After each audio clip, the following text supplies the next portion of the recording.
Okay, so we're going to call this meeting of the Finance Committee to order. Today is 3/22/2018, 6:30.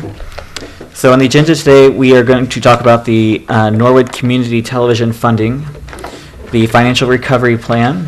We're going to get some updates from the auditor. We'll talk about public works vehicles, and then we're going to talk about various topics that have to do with 2018 finances. Okay, so in our last Finance Committee meeting, we had Jane Grody and Tyler from Norwood Community Television come and talk to us about the plight that they are in with their crisis. And so there's a couple of different reasons why that they are in that, they're suffering. For one, before Spectrum took over Time Warner Cable, yeah, welcome. Yeah, City Auditor Jim Stiss is here. We appreciate that. So when Spectrum took over Time Warner Cable, instead of they used to write a check. They would write a check for a certain percentage of the amount of our cable TV franchise fees to the city. They would write a check to the television. And once Spectrum took over, they've decided they're only going to write us one check. So one check for our cable TV contract, and so they just write it to the city. So we used to wait till the end of the year to give the cable television the part of the funding that we received in case there were some other expenses, like maybe we had to buy new microphones or something in here, I'm not sure. But everything in here is pretty old, so we've never had to use those expenses. But so long story short is at the end of the year, we would always just write them the check. But right now they're not able to make cash flow or make a payroll because they don't have the check from Time Warner Cable. So that's one issue, and I think we've got that. We've all agreed last time that we're willing to go as soon as we get money from Time Warner Cable or from Spectrum. We're willing to go ahead and write that check to the Norwood Community Television. The second issue is that, as we all know, you can get TV service now, and you can get it pretty well in services other than Spectrum or Time Warner Cable. So Cincinnati Bell has their Optics TV service. And so the city, we get cable TV franchise fees from that as well. And so in those, we used to just get a small amount, just a couple thousand, and then a couple years ago we had 8,000, and then it just ballooned in the last maybe 1 or 2 years, and so we had 58,000 last year, just because Cincinnati Bell has wired the city at this point. I'm pretty sure everybody is able to get Optics. Where when I used to live on Forest Avenue before I moved to Mills, I could not get Optics. So as soon as I moved to Mills that first month, I got it. So, but I think now everybody can get it. So that's why so many people have left Spectrum and they've moved to Cincinnati Bell. And so, anyway, so in our original agreement, they didn't envision at the time, or they weren't thinking about.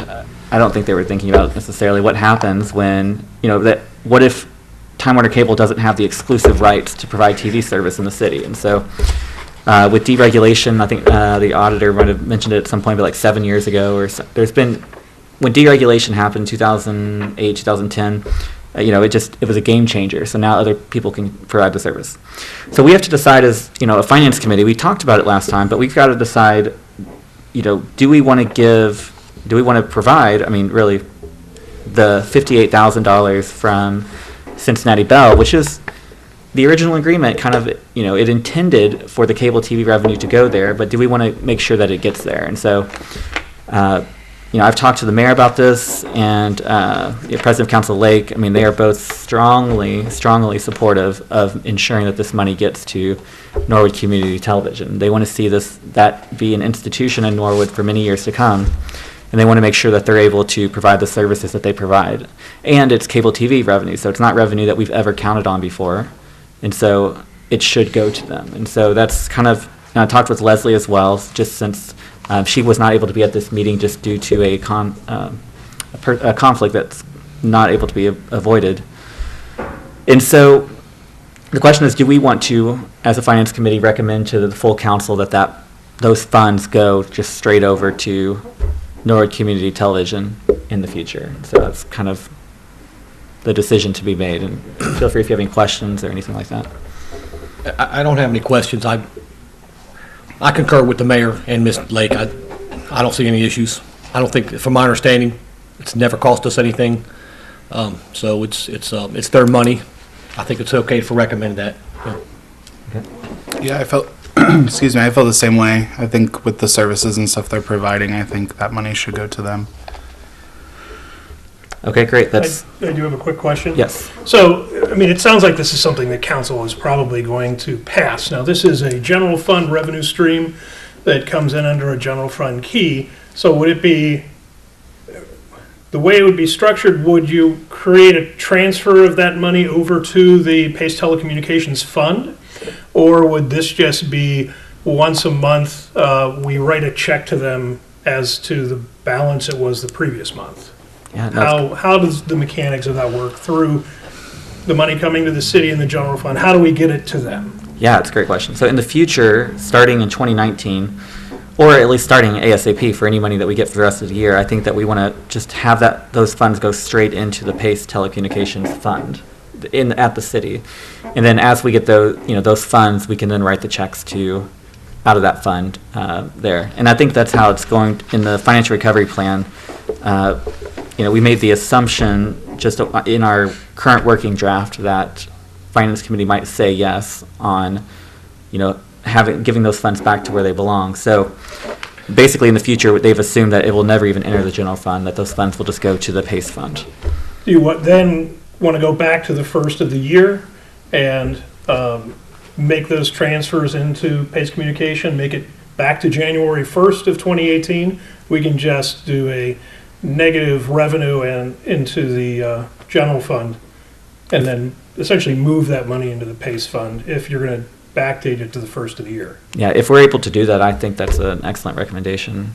Is there any appropriations changes that council would have to make to do that, or could? We would change the appropriations in the PACE telecommunication fund to reflect the increased revenue. We'd have to make changes to the certificate of estimated resources also to reflect that. Okay, great. Awesome. And Tyler, is here from Norwood Community Television, so I'll just tell you the good news now that Finance Committee is going to recommend to Council that all of the Cincinnati Bell money that we get is going to go to PACE in the future. So starting in 2018. So back to January 1st of 2018. Yeah, back to 20. Yes, exactly. So. And the mayor, President Lake, everybody agrees that, the funds should go there, and everybody appreciates the services that, PACE provides and Norwood Community Television provides. So, yes, no, thank you. Yeah, we appreciate it. So we'll work on the mechanics of how that happens, but it's, right now that's the direction that we're going. So, yep. So one thing before we. There's one other caveat I forgot to mention on that. So the auditor state representatives, Anna Mary and April, they had quite a few questions about our intentions to do this, just to make sure that it's what should happen. And so I've sent them some documentation. They might talk about it at the Fiscal Recovery Commission. So we might have to come back here and talk about this further. But like I said, right now it's our Finance Committee's intention to do that, and I don't expect that to change, but there could be some additional conversations about it, or might need to get some additional justification for it, so I'll let you know. Okay, so with that done, and then the last thing is that we are going to send you the money as we get it as well, so that way you all will have the cash flow that you all need to operate. So, but other than that, that's all we have there for that. So, thanks for being here. Okay, so for the next topic, financial recovery plan. Jim, do you have an updated copy of this? I don't think you do. Not an updated one. I have an extra copy here.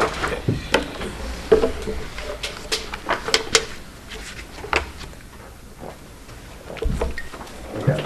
It's in here. Check that out. Take this. Thank you.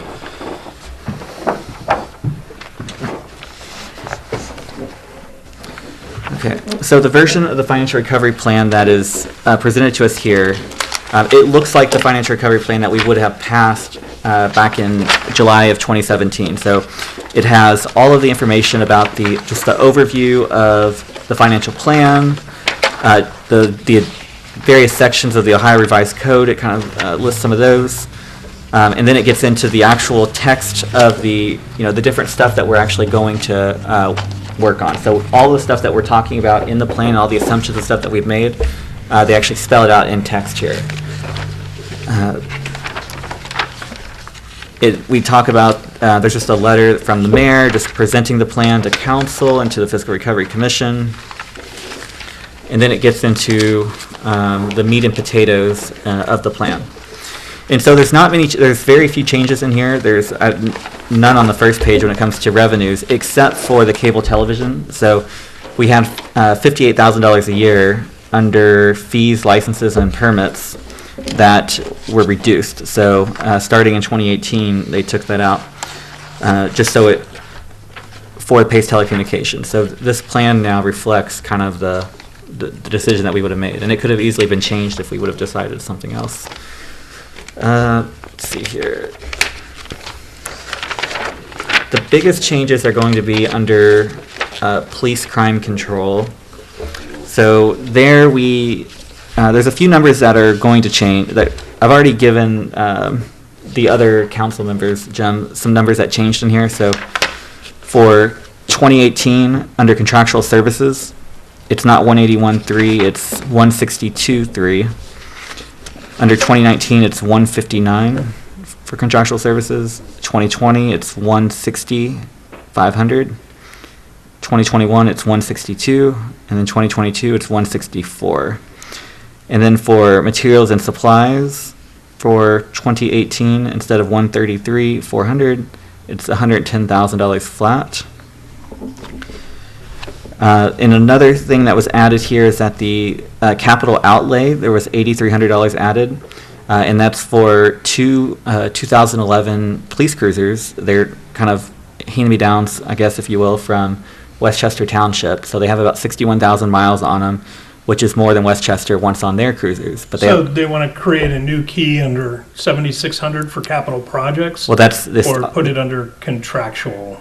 The auditors of state, Anna Mary, I'll ask them. So Anna Mary and them, they thought that should be under capital outlay, but it sounds like you'd prefer it just to be under contractual services if you can. And what was the total on that? $8,300. When we look at things like the fiscal emergency plan or the audit, there are some differences in the way that these figures are presented and the way that they are budgeted for.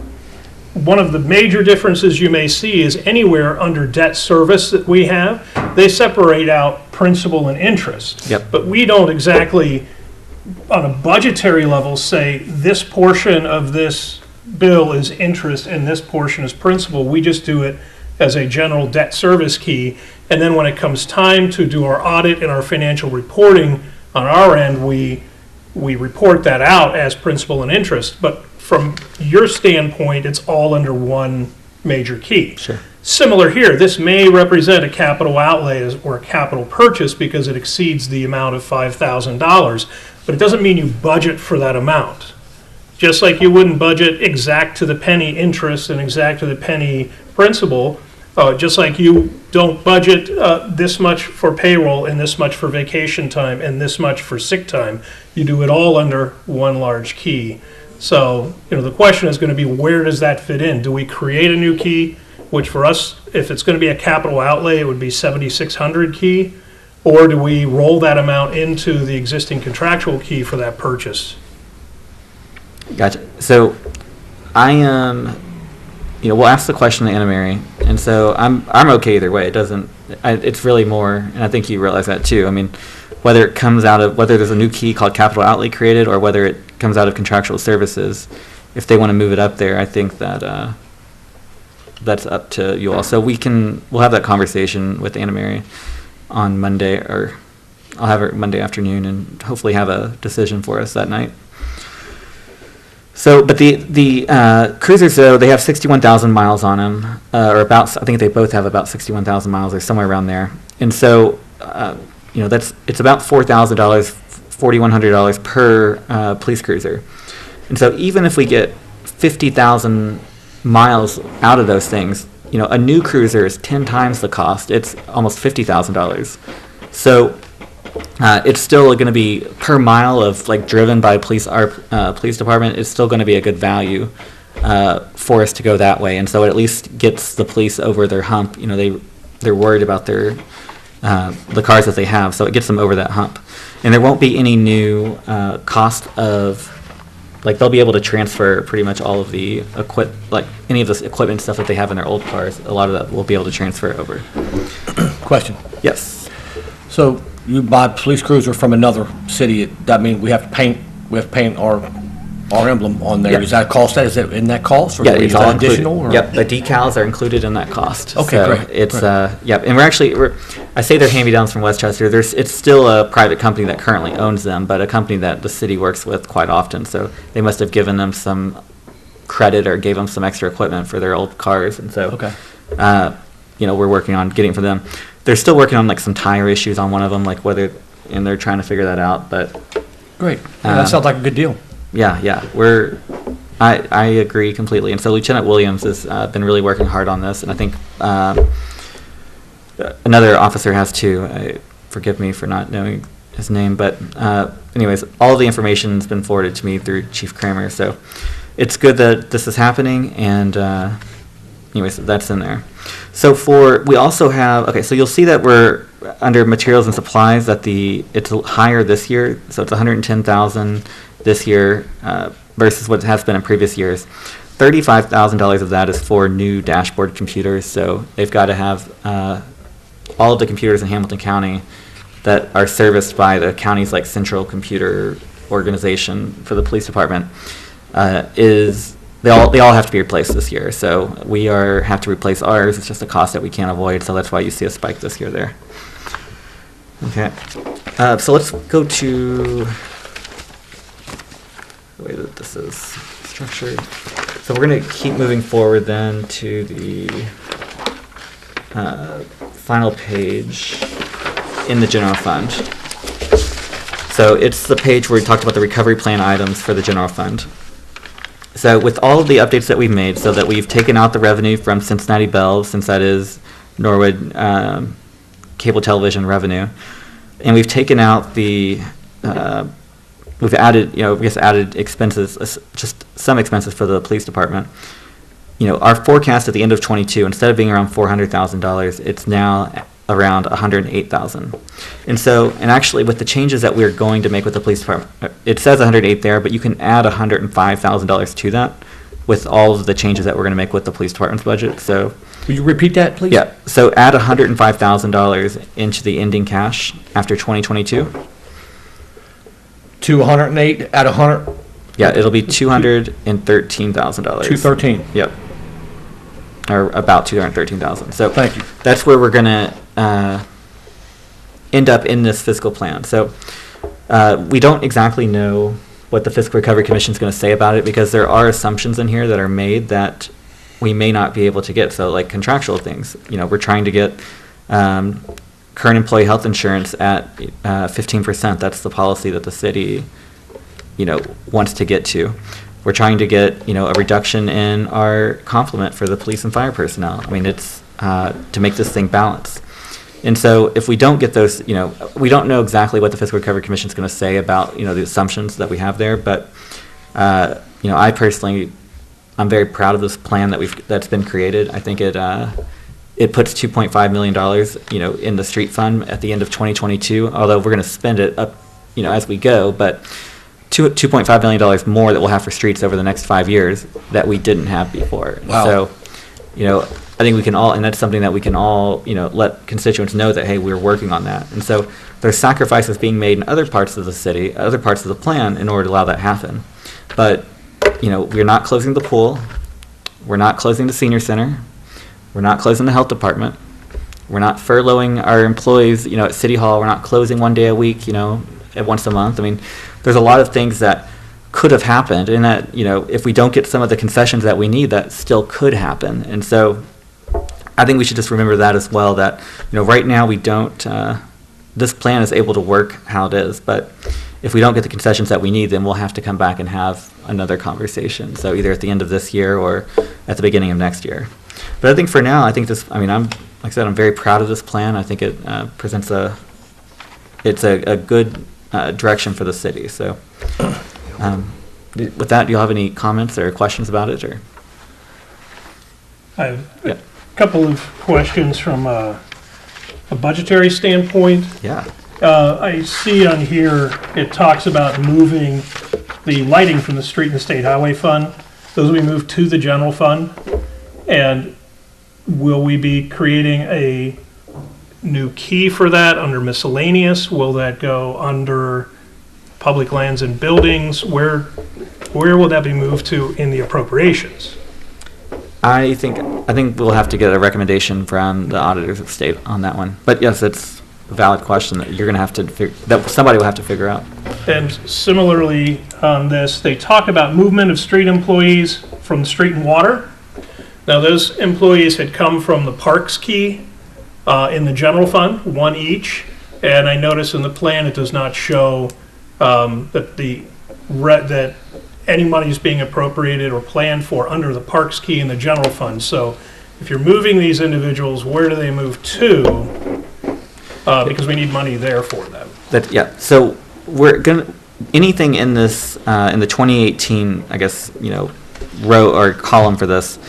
Even though we don't have money in the parks key for it, we're still able to appropriate. So if that's where they belong, if that's where like one of those employees belongs or both employees belong, we'll know because it's in the recovery plan items that we'll still be able to appropriate money to it. If we ask that same question. So we have to put the appropriations into that key. Yes, and so we'll need to work with them. It just has to it all has to add up though at the end. So, but yes, anything in those recovery plans. So we'll have to do the same thing whenever we do figure out exactly which key the lighting is going to go into. It'll be 140,000 plus, 19,000, about 160,000 more than what we have in. And it's probably honestly going to be a new key under miscellaneous, but we need to plan for that because the plan is to show this to the Fiscal Emergency Commission on the 27th. Yes. And if they pass it, the next step is council needs to create appropriation changes from the current appropriations to match the plan. Correct. So what I just handed you, and I've got a couple copies here for you guys too, is given the old plan, if you can share yours, I'll give you mine when I'm done, Andrew. Okay. Given the old plan, the one that was discussion that came to the last Finance Committee meeting, that had a total appropriations in that plan of $23,307,264, which there's some changes to this existing one. I started creating that spreadsheet, taking our current appropriations and then plugging the plan figures in and then showing how much each key changes, because that's the changes in appropriations that'll have to happen to match the copy of the plan that I had. Now I'll have to go through the new one as soon as you pass it. I'll just make the changes so that it matches that plan. But these are the appropriation changes we're going to have to make. So we're going to have to build into there the money for the people from parks as well as the street lighting. Yes. Those are the two big things. Yep. And then make the changes, and I already penciled in the changes you talked about to the police department and some of the other things you were talking about. But once we get the official one of these, I can match that, and then it's very easy to take that spreadsheet and turn it into the appropriation changes. And I can send you like the Excel copy of it. Yeah, that'd be awesome. Nice work, Jim. Thanks. Yeah, this is Appreciate that. Because that is the next step. It's nice to say, well, we're going to be able to pay these bills. And one of the questions that comes up is, we've got all these outstanding issues here of the purchase order requests with insufficient appropriations. And like a big section under that is the health department refunds key, which is 01-1010-8801, which there's no money in the current plan, the current appropriations, or in the plan that you're looking at today to have appropriations for those refunds. And right now there's $886.94 that are owed back to businesses that we have to refund. So we do have to put something in there along those lines. I'm not sure if that's something they need to build into the plan at that size. Typically their refunds are always usually less than $500 a year, but for some reason they had several here. And things outside of the plan, dealing with like the Core Fund 97, and the Building Assessment Fund 81, each one of those needs an increase to be able to pay bills. They have had the revenue that's come in for those, but those appropriations need to be changed. And we may have some other funds that are not in the fiscal emergency plan that also may have to have some changes to it. I know one of the things is the state highway fund needs to be decreased in appropriations because they ended the year with some big open purchase orders. Therefore, their certificate amount is less than the amount that initially was passed in appropriations. So that needs to be adjusted down. It might be an idea just to do all of this in one fell swoop once council adopts the plan and the plan is passed, as opposed to passing an ordinance to just adjust those couple of funds, the building assessment and the core fund and the state highway fund, and adding money in for the health department refunds. I mean, we can wait until you do the whole big adjustment to match the plan, or you can pass something next week that says make these few changes to pay these bills.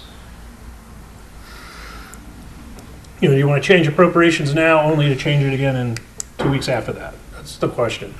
Yeah, so I think our goal, Jim, is, if we could, is to have a ordinance ready to go for Tuesday night's meeting that would match what the fiscal recovery plan is that we pass on Monday night at council. So if you have time to get that ready. That's pretty much done Okay. with what I just handed you there, with the exceptions we need to balance it with this plan. And you also need to talk to the state about those refunds, Okay. because that's not in there. That might be something that we actually can do as there was some discussion with the state about this issue where they were like, you can do a negative expenditure. It really doesn't work that way, because if I owe you a check and I have to write a check that says, Andrew Clark, here, you overpaid this fee, I can't write a check without a purchase order. It has to be in the system that way, and I can't get a purchase order without appropriations. You know, those are the internal controls. That keeps me from just writing a check and going, oh, you paid too much, well, here it is back. It doesn't work that way if I have to issue a check and sign it. I mean, there's several processes that have to be gone through. So I think that we do need to increase the appropriations to that key for refunds to get those people their money back.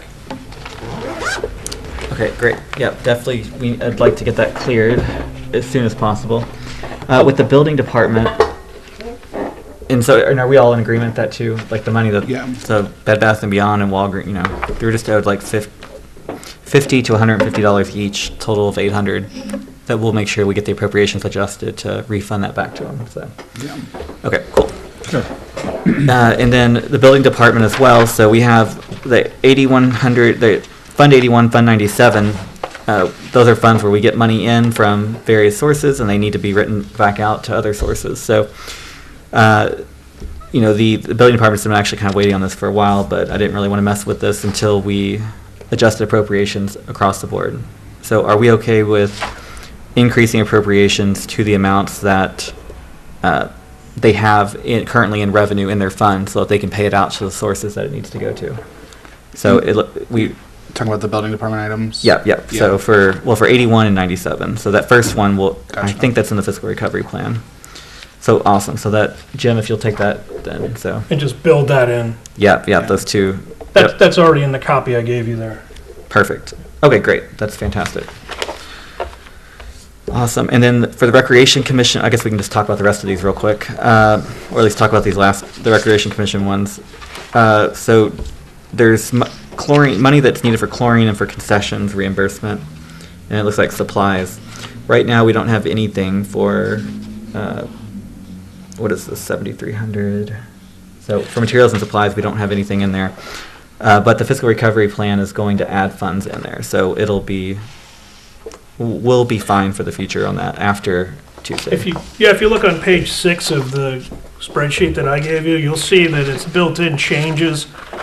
Recreation goes down $4,300 in personnel, down $600 in contractual, but gets $10,200 on their materials and supplies, which should cover what their wants are there.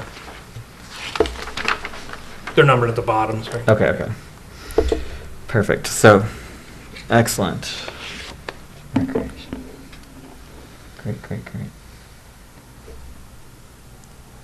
So, no, materials and supplies, perfect. That's good news.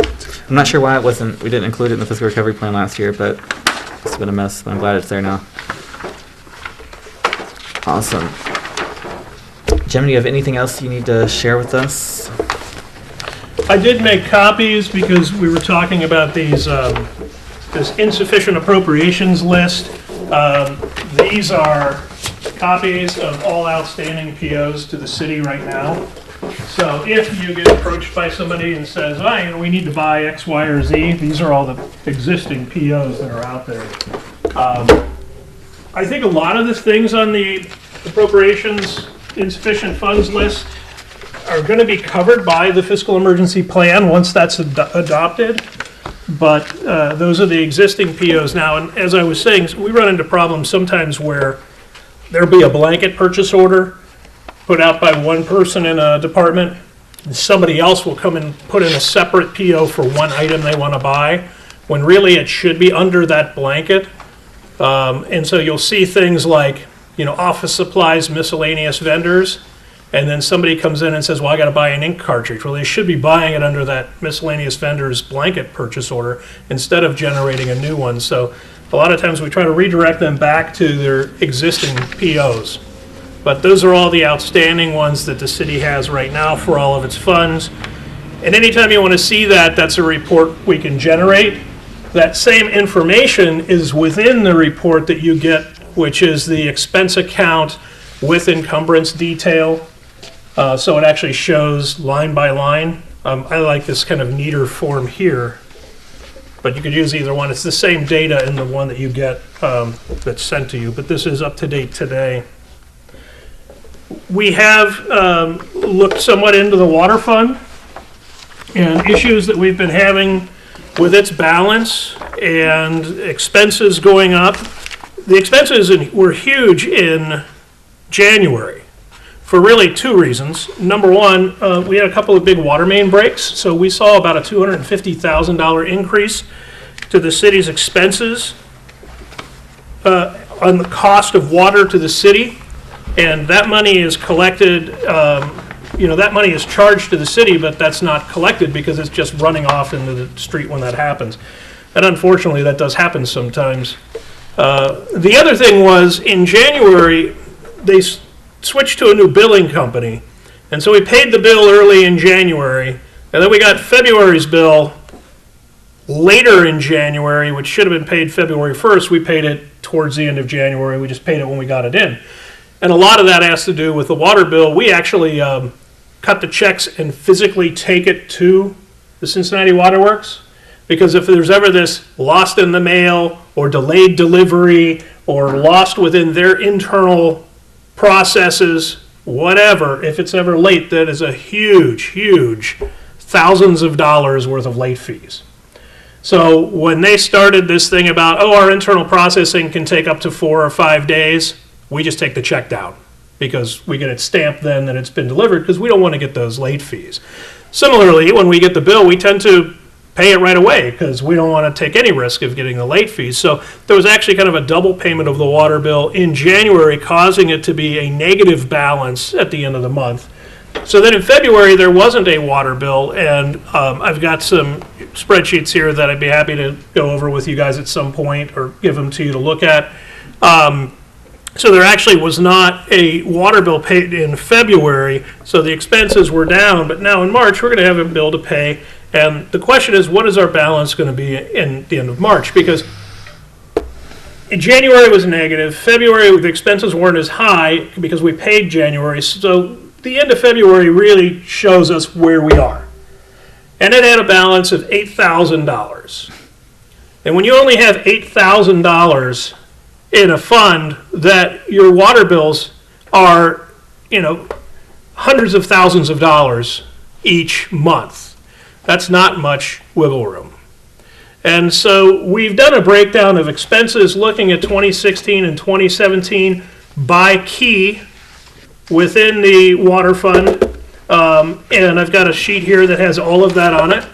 And it'll show you key by key for 16 and 17 what the costs were. And a good example is the water bill that the city pays went up by $141,317 between 16 and 17. Payroll went up $48,000. And so all of these are highlighted, and it shows you key by key. But then also on the right hand of this, we looked and we said, well, let's look at January, February, and March projections for each year, and just in that first quarter 16, first quarter 17, first quarter 18, kind of where we are and what's the difference between 16 and 17, and what's the projected difference between 17 and 18. It's still not early in the month, we're approaching the end of the month, but we have not yet seen all the revenue that's coming in from the water department. So we can't look at what our balances are now, but we're concerned that we may be negative at the end of this month because we don't know the total amount of revenue that's coming in.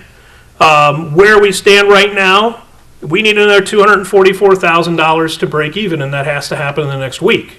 That may happen because it's as people pay their bills. But we may end up negative there, and this is one of the things we need to address within the water fund is really evaluating the expenses that are going on within the fund and evaluating our cost of running it, of running the water department, and looking at how much the city's bringing in and what our revenues are. When we get something like a water main break, we're paying for that water. And everybody pays for it. It all comes out of all of our bills into a big pot, and that's part of the expense of running that department. But it is an issue, and we're seeing the monthly end balance trickle down. It's not a pun, but it's trickling down over time.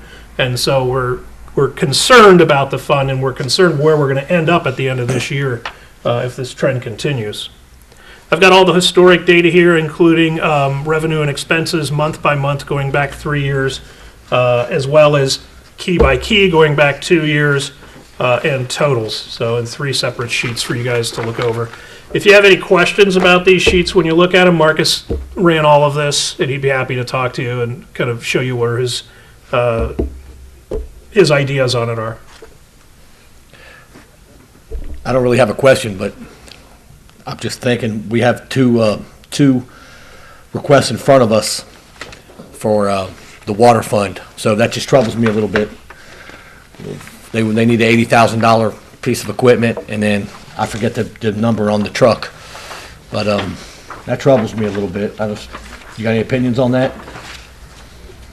I think that our costs have gone up, and we need to recoup our costs to get a balance to where we can make purchases like this. And if we're considering purchases in that fund, we need to also consider what our other expenses in that fund are, and either things we can cut or increasing the revenue to the fund to be able to, number one, just provide the service, and number two, to make purchases like that. So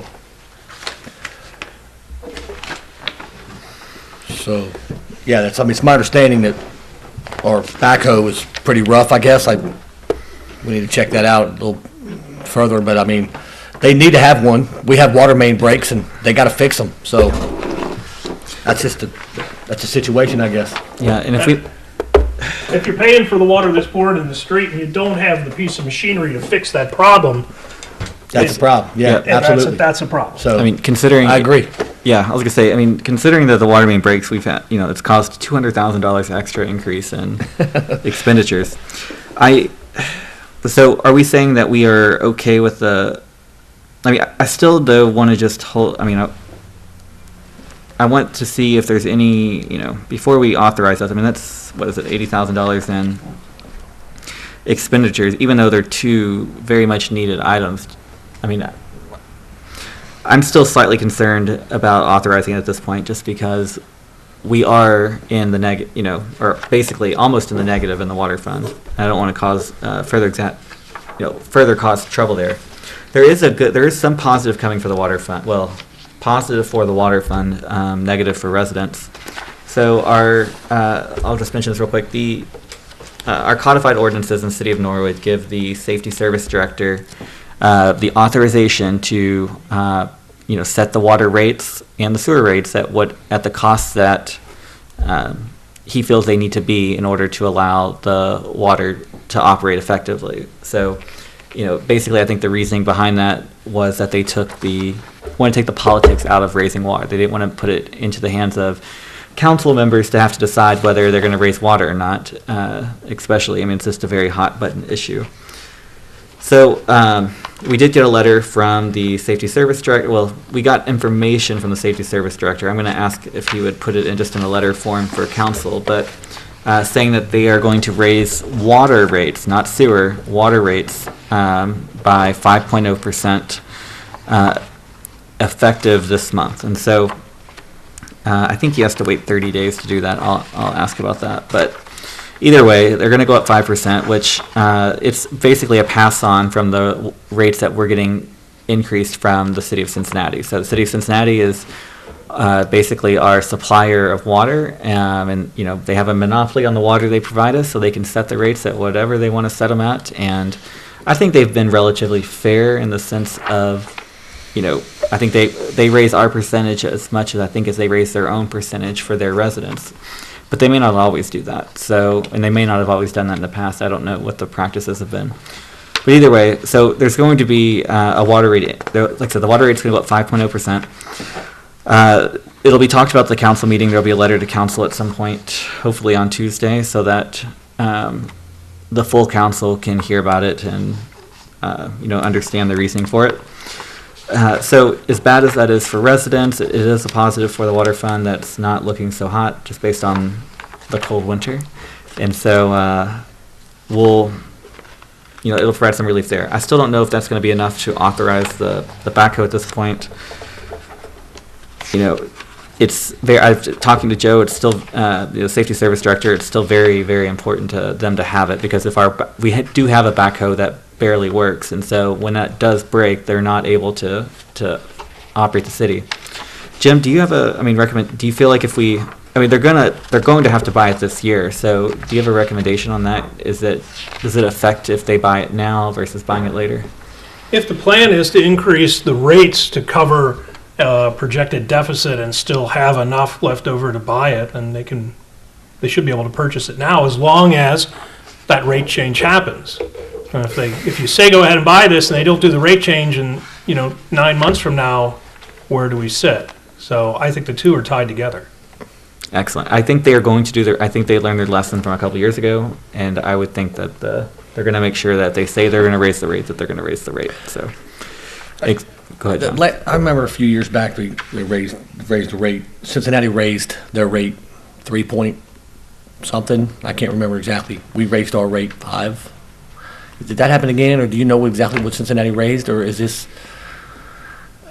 No, it's a good question. And actually, it's, as you all might, Andrew remembers, but I wasn't so happy when I first, I guess it was after I first got on council, but that we raised our rates higher than the rate that we got from Cincinnati. And so I think that it did happen. I think Cincinnati raised I don't know exactly it didn't say in the letter what Cincinnati's rates were. I think it's a question that we can and should ask. Either way, it is, at this point, it's Joe's decision based on just the codified ordinances, and what the rates are. And as we can see from the water fund, it's not, there are some issues there. There are some positives, though. So in the water fund, there are some employees there that do some water functions, but they do other functions as well. So in our fiscal recovery plan, we're bringing some of those people out. Every year we bring a couple, 1 or 2 more of those people out. And so the water fund in the future hopefully will look a bit more positive, just knowing that we're going to save money on some of these personnel expenditures, and they're going to go back into the general fund, really where they, belong. Yeah, I think we could do a little more looking into this, just because I know Mr. Gears mentioned replacing the water towers and things like that, so expenditures that are coming in potentially 3 years, but he was looking into alternatives.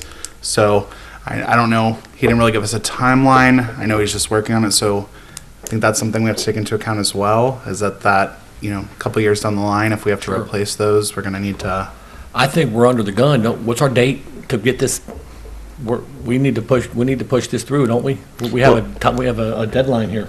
Well, on you're talking about for the water fund. Are you talking about for the fiscal recovery plan? Yes. Yeah. Oh, yeah. So this is, and actually, we're kind of mixing conversations a little bit. So it's not, but the water fund is not under the fiscal recovery Oh, I see. plan. So we have no regulations when it comes to, well, we have no oversight from the Fiscal Recovery Commission for that fund specifically. So we can wait on this and it still be okay because we don't have to ensure it's in the fiscal recovery plan. So, Thank you. yeah. And I want I want Public Works to have, or the water department to have what Me they too. need. Me but too. Absolutely. That was big when he mentioned that was a huge concern.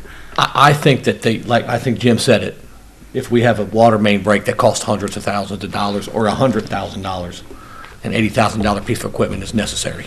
So, That's true. or, That's can very be true. offset. Right. So do we want to potentially report out that the backhoe, it's a very necessary piece of equipment for them. I mean, Yeah. do we want to report out the backhoe and possibly just wait and not report out the utility truck and take that under advisement, or?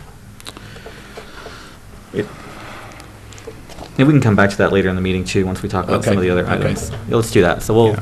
we'll come at the very end and I'll review everything and we'll see what we want to do. Is there a timeline on that? Is there something that we have to do that tonight, or? I think I think that Joe would appreciate having being able to get that backhoe as soon as possible. Okay. But I'll just tell you, in the list of items that he gave Finance Committee, which, Jim, you can see it in there, in that packet right there. It's the number one item on his on his list, so I think it's pretty important to him Okay. to have. And, funny enough, the water rate increases are the last item, so, buried in the bottom. No, I'm just kidding. It's, I it don't is what think it that's is. going to go over well. Yeah, it's fine. I mean, it has to happen. I mean, when we get our increases for City of Cincinnati, it has to happen. And in 2 years, as you mentioned as well, 2 years ago, Cincinnati raised our rates like 4.25%, and the city, mistakenly didn't raise the rates. And so the citizens are still in the positive right now compared to where they would have been if we would have raised the rates every year. Like, instead of going back and doubling the rate, doubling the raise, they didn't. They just raised it like 1% instead of the 4% they should have. So we're still in the positive from where we were like 3 years ago, but that also means the city's in the negative in the sense of being able to maintain and that. So that's another reason why we're seeing some of the issues that we're seeing. So another item that he has on the list here, before we get to that, so with the fiscal recovery plan, do we have any other actions that we want to take with this? Are we good with recommending this to the full council with the $213,000 in the projected 2022 forecast? I'm pretty Yeah. confident. Yeah, I think with the changes we've mentioned tonight, yeah. I think you worked pretty hard on it, James. I appreciate that, man. Nice work. Yeah, no, I appreciate it. And honestly, the other council members that, Councilmember Thompson that really stepped up and Yes, sir. found some stuff. And it's been, I appreciate the collaboration. So, I've done some, quite a bit of work on all of these are just drafts. I mean, none of these are final. What we talk about on Monday will be the final draft that we're going to want to approve. So, go ahead. I've seen the work and the scrutiny you've put on it, and I just wanted to recognize that. So, Thank you very much. I appreciate that. So cool, excellent. So I'll get this sent out to the rest of council with those changes, and we will go from there. So back to the items from the Safety Service Director. So we talked about the backhoe and utility truck. We'll talk about that at the end. He's got the things about the replacement of city copiers at a lower price. I haven't been able to dig into this letter deeply, so I personally would recommend just moving this just to our next Finance Committee meeting, unless you all have. you're speaking of the truck. Yeah, this is item number 2. So it's his letter that he's dated September 27th, 2016. Okay, yeah. I looked over the copiers a little bit. It does look like both options would be a net decrease in the cost. Yeah. And he kind of gave us a recommendation, but I agree. I think we could hold Yeah, off. I'll just read the letter for the public to hear. So it just says, Dear Councilman Bonzel and members of the Finance, Budget, and Audit Committee, the current copier contract that the city has with Millennium Business Systems is due to expire in January 2019. In preparation for the best possible contract renewal, Mr. Lewis Hyatt, account representative, and Mr. Jim Sweeney, sales manager, did an account overview and visited each office regarding their current copiers and their future needs. Attached to the proposal, an investment plan for a new contract. Because of advancing technology, we can replace the existing copiers with better, more efficient copiers. There are 2 quotes included in the proposal. Option 1, their wish list option, includes several machines getting replaced with better machines. They'll have fax kits, color printing, faster page output, etc. In the water department, getting a copier fax. They currently do not have a machine. Several of the upgrades will enable offices who currently have 2 separate pieces of equipment, one to copy, print, and fax, to reduce to 1 combined machine, saving on toner and equipment replacement when it breaks. So option 1, their wish list, will cost approximately $550 less than our current monthly contract. Option 2, replacing the equipment we currently have with new equipment, will cost approximately $687 less. The current monthly cost is $3,121. If the city should renew the contract now, Millennium Business Systems would buy out the current lease and pick up and ship back the current equipment to the leasing company at no cost to the city. Renewing now and going with option 1 will save the city about $5,000. Renewing and going with option 2 will save the city about $6,188. Renewing and going with option 2 will save this. I just made the same sentence twice. Okay. Offices benefiting from upgrades would be water, public works, police, treasurer, excellent, health, auditor, senior community center, and the main copier, printer, fax in the auditorium. Option 1 would be more beneficial to the city, not only because of the upgraded equipment, but several offices would not have to purchase toner ribbons or replace the existing faxes and printers when they break down. All service and toner are included in the quoted prices. The only reason the cost would exceed the quoted amount is if the amount of copies exceeds the allotted amount, but since it's cheaper to bill on a per-page copy, it's doubtful that will occur. Sincerely, Joseph C. Gears, Director, Public Service Safety. Okay, so the copy machine contracts in the city are something that our auditors city auditor Stith has talked about, but it's been talked about by many people about how we have many disjointed copier contracts throughout the city. So I think the police might have their own contract, the fire might have their own, I'm not exactly sure, but there's not one central contract in the city that handles all of that. And so what this sounds like is that we're going to be able to, with this option 1, be able to get better service at a slightly less cost than what our current cost is. And so going with option 2, though, just replacing exactly what we have, it's not actually saving that much money to do that. And our water department, which is, I think many people would argue that's the most overstressed, overworked, department down there, they would get a machine that we wouldn't have, that they don't have right now. So I do remember talking to the safety service director here. I would recommend then that we just report out that we're fine with the city going with option 1. It saves us $550 a year. Do you all have a recommendation? That's exactly what I was going to say. My only concern is the quote's kind of expired, so I don't know if So that will stay in effect or if we can get an updated. Yeah, so it looks like the quote's expired about 10 days ago. I would think, though, that, and a lot of times those things I think expire just so that there's not this uncertainty hanging out there about, from a salesperson standpoint that, if you're ever going to accept it. So I would think that they would probably be able to. I think that we recommend at the cost there, and if it changes, then they can just come back to us, and we'll have a really quick conversation about it.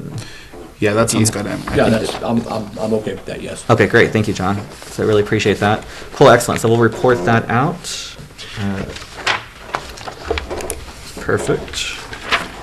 The next one is about the lighting fixtures on the Lateral.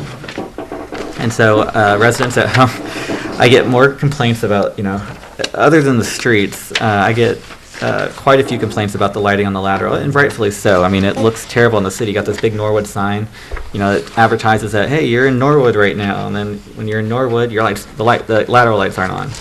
And we're not the only city that has this issue because, motorists, it's ridiculous how often motorists, wreck or crash, and they knock these things over, and it screws up the lights. So it's pretty costly to maintain. And considering that we only get very little from the state highway fund for the city, the fact that we're having to spend as much as we are, I personally think that we might want to look at potentially asking the state to take back over maintenance of the Lateral and just say be done with it. They give us just pennies to maintain it.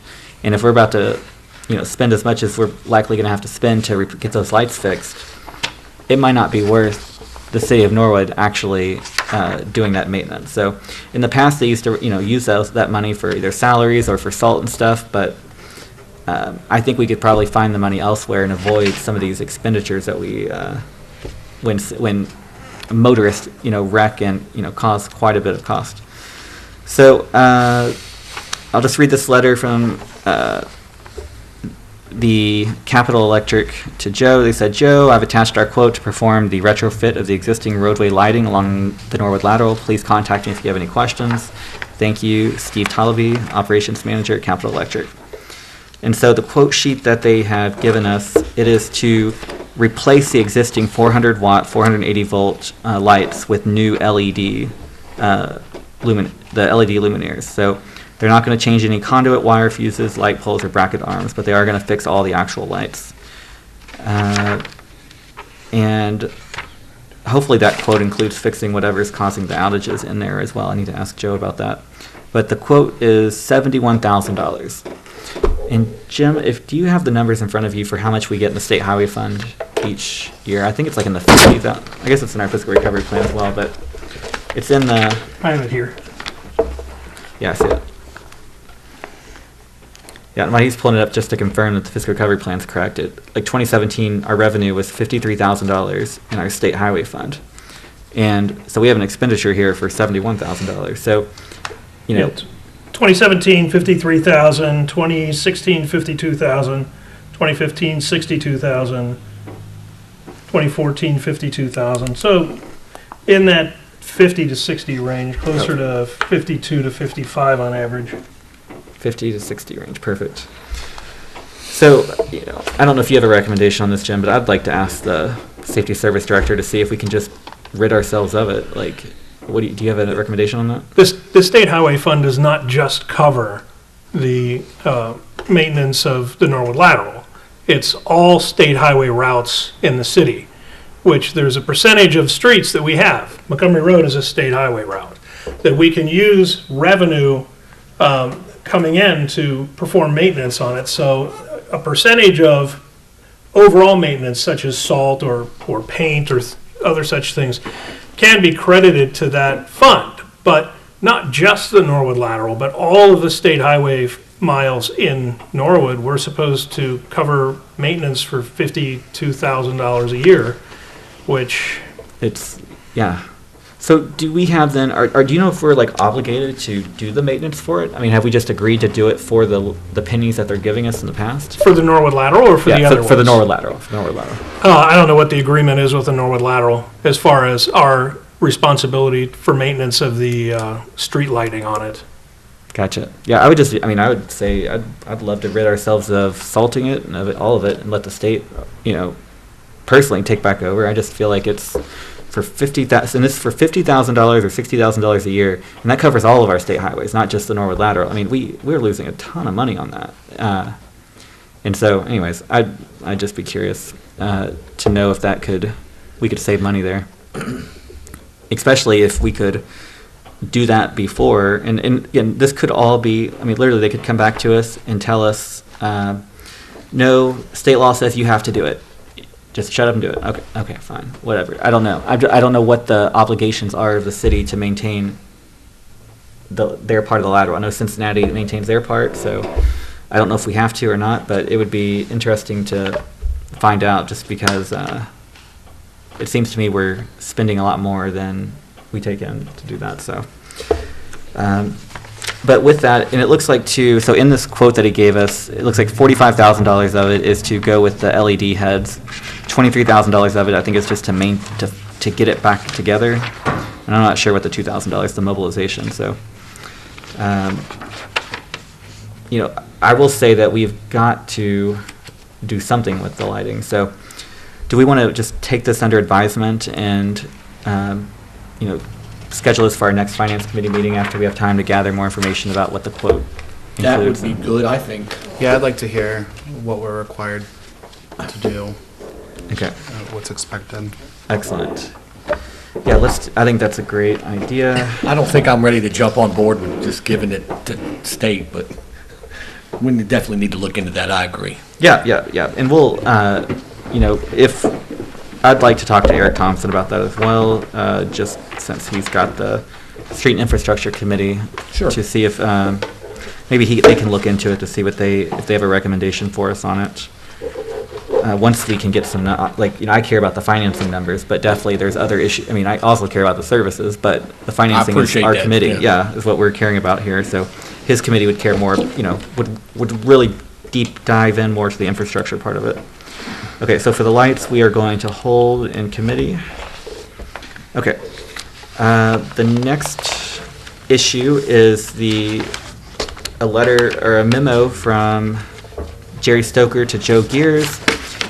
He says, Dear Mr. Gears, please find attached the proposed building and zoning fees for the Norwood Building Department. The last adjustment to the building and zoning fees were made in 2002. The overall proposed fees represent a 30% adjustment, which equates to a 2% increase per year for the last 15 years. However, some flat fees, such as Planning Commission review, Board of Zoning Appeals review, and city right-of-way permits, have been increased to represent an appropriate charge for city services rendered. Please note that the new proposed building and zoning fees are in line with the surrounding jurisdictions. If you have any questions or concerns, please do not hesitate to see me. Jerry Stoker, Building Commissioner.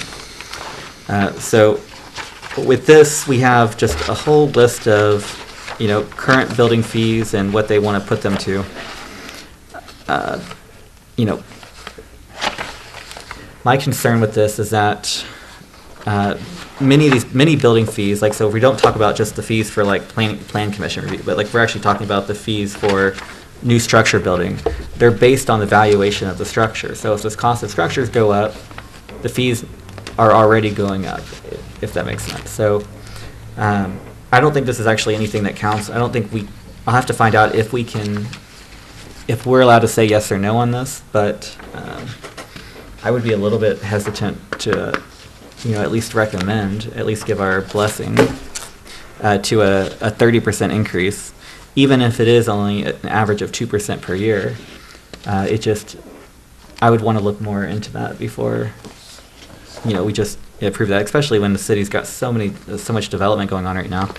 I don't know how much building fees get factored in. I would think maybe not a lot, but I'd like to ask that question at least. But do y'all have any thoughts on that, or? I think the only thought that I have would be Mr. Reeves came to the Health and Housing Committee with an issue of people ducking out on their building fees. They're just not getting them. They're flipping houses, and they're just not getting building permits. Oh, man. And I'm sure they need, they're like any other department. They have increased expenditures and, cost that's rising, but you increase the cost, people's going to dodge even more, right? So anyway, that'd be my concern. Okay. They're having an issue now with people not getting permits. So I think that would make it worse. We'll see. We'll have to look into that. Okay. Do we want to hold this in our committee then for? I think so. Okay. Let's study this up a little.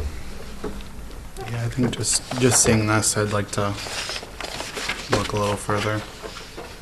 Okay. Excellent. So we will do that. Okay, the next item on the list was budget shortages. We've already talked about that. So, and Mr. Stipp,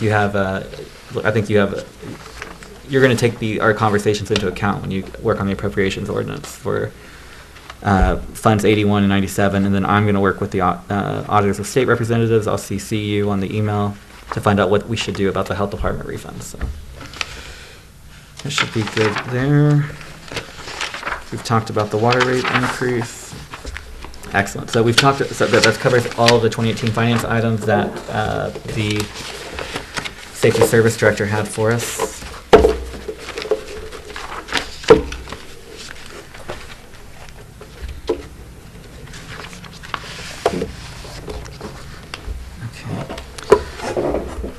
Okay. Jim, did you have anything else for the committee that you would like to review or talk about? That's pretty much it. Excellent. Excellent. Okay, so I think that covers everything on our agenda.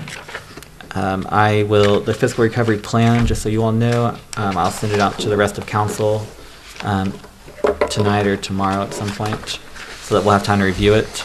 And then just so the citizens know that council will consider that at a special council meeting that's been scheduled for the Monday, March 26th. And that'll be at 6 p.m. in council chambers. So. Or it might be at 6:30. I think it's at 6. Almost certain. Check my calendar. Well, Donna does like 6:30 meetings, so I'll let you check it. You said Monday, March 26th? Yep. We think it's 6:30? Yeah, I don't think the notice has come out yet. No, it hasn't. Okay. So either way, the notice will come out to everybody on the sunshine list, but I think it's at 6:30. Either way, we'll make sure that gets out there. But yeah, other than that, that's all we have. So we're going to go ahead and adjourn this meeting. So if there's nothing else. Great. Thank you.